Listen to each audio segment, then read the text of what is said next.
Shazia Parveen and today we will discuss about the concept of measurement and evaluation.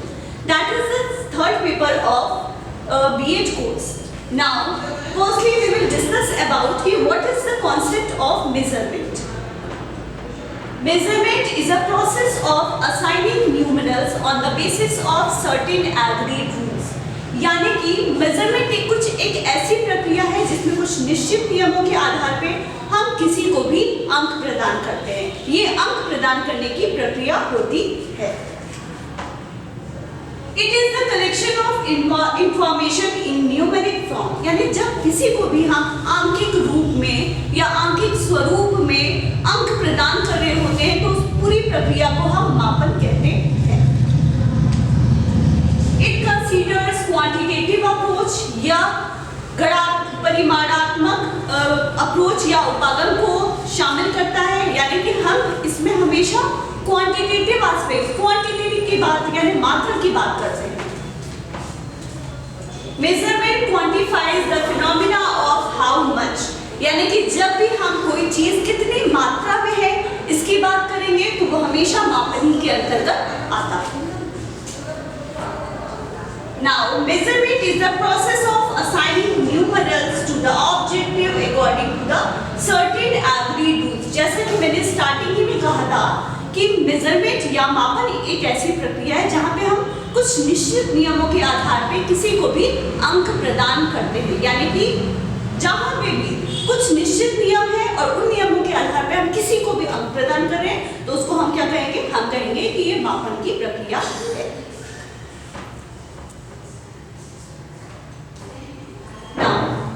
Evaluation meaning and concept.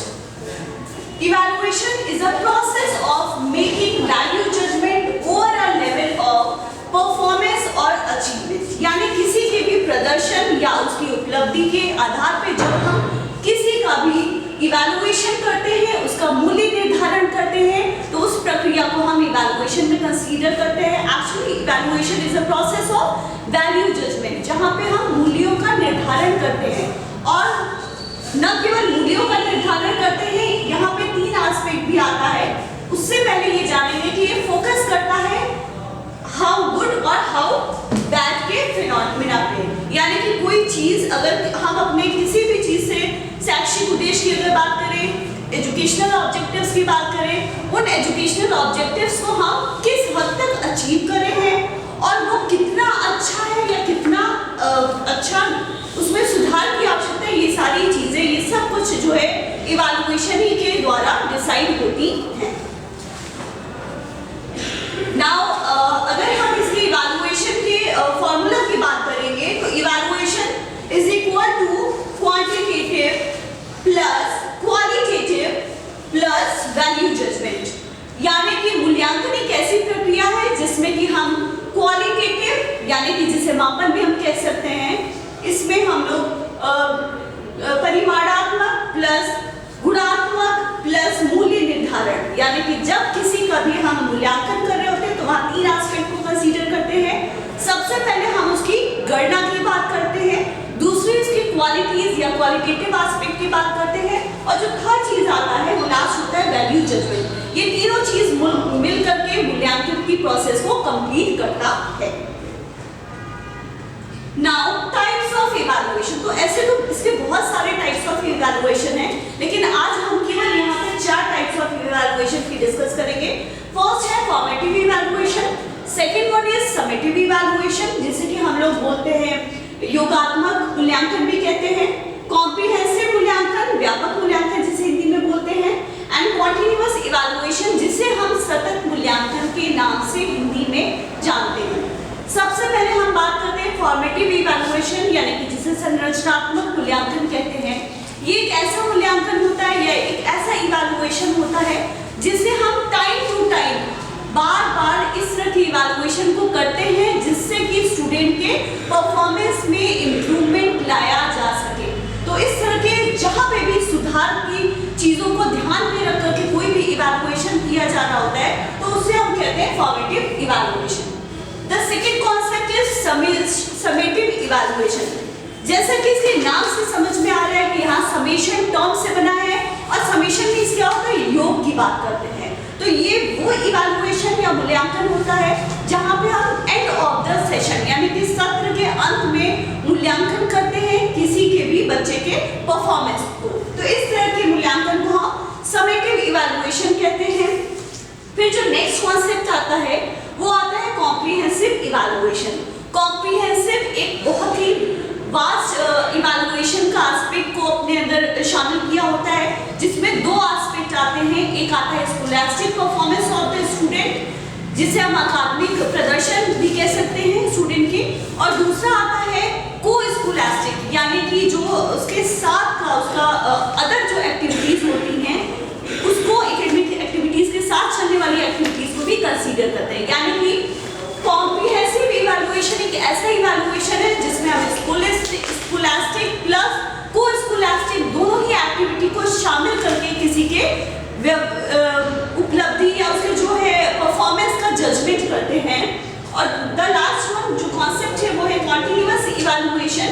Continuous evaluation जैसा कि नाम से समझ में आ रहा है सतत मूल्यांकन, यानी कि ऐसा मूल्यांकन जो कि अपने नेचर के आधार पर अगर देखा जाए तो ये बार बार कंडक्ट किया जाता है, और जब भी कोई भी मूल्यांकन लगातार पूरे होते हैं तो उसको हम सतत मूल्यांकन में के अंतर्गत शामिल करते हैं। बट यहाँ ध्यान देने वाली चीज है कि नेचर की बात के हिसाब से बेसिकली फॉर्मेटिव इवैल्यूएशन जो होते हैं, फॉर्मेटिव इवैल्यूएशन हमेशा कॉन्टिन्यूअस इवैल्यूएशन की नेचर के होते हैं, लेकिन फॉर्मेटिव इवैल्यूएशन एम्फसाइज करता है सुधार करने की बात पे, लेकिन कॉन्टिन्यूअस इवैल्यूएशन कहता है कॉन्टिन्यूटी की बात करता है। तो नेचर के बेसिस पे थोड़ा सा इसमें फर्क है। अगर सेपरेटली देखा जाए तो फॉर्मेटिव इवैल्यूएशन सुधारात्मक एस्पेक्ट पे एम्फसाइज करता है और ये लगातार या किसी भी इवैल्यूएशन की बारंबारता को शो करता है। Now the purpose of measurement and evaluation. Actually, अगर हम बात करेंगे इवैल्यूएशन कॉन्सेप्ट की तो इवैल्यूएशन के अंदर ही मेजरमेंट भी आता है।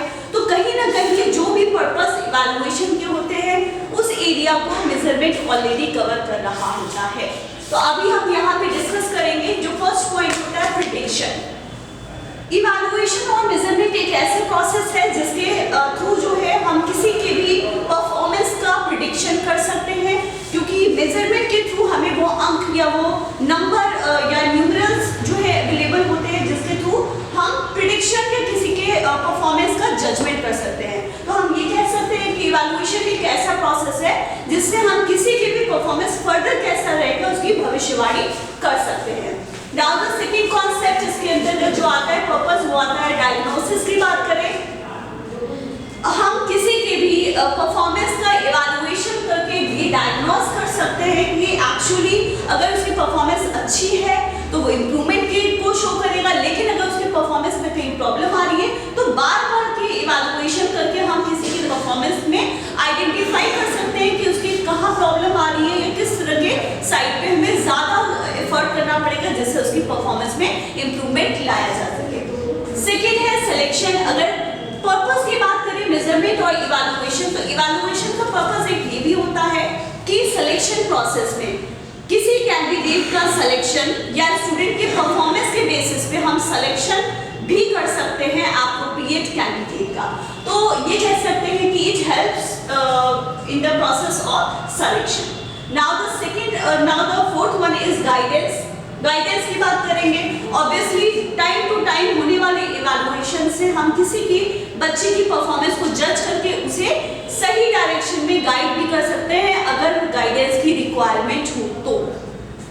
नेक्स्ट है ग्रेडिंग की बात। अगर ग्रेडिंग सिस्टम की बात करा जाए या ग्रेडिंग की बात करा जाए तो इवैल्यूएशन ही वो क्राइटेरिया मेजरमेंट वो क्राइटेरिया हमें सेट करता है जिसमें हम इवैल्यूएशन के बेसिस पे उसकी ग्रेडिंग उसे दे सकते हैं, उसके परफॉर्मेंस को जज कर सकते हैं, उसे डिफरेंट वेरियस ग्रेड में जैसे लाइक A, B, C इस तरह के में डिवाइड कर सकते हैं। नेक्स्ट जो है फीडबैक की बात करें तो फीडबैक या प्रश्न पोषण की बात करें तो किसी के भी बिहेवियर या किसी के भी उसके इवैल्यूएशन अगर उसके परफॉर्मेंस की बात करें तो यहाँ पे हम क्या कर सकते हैं कि टीचर अपना और बच्चे दोनों का ही फीडबैक या प्रश्न पोषण ले सकता है।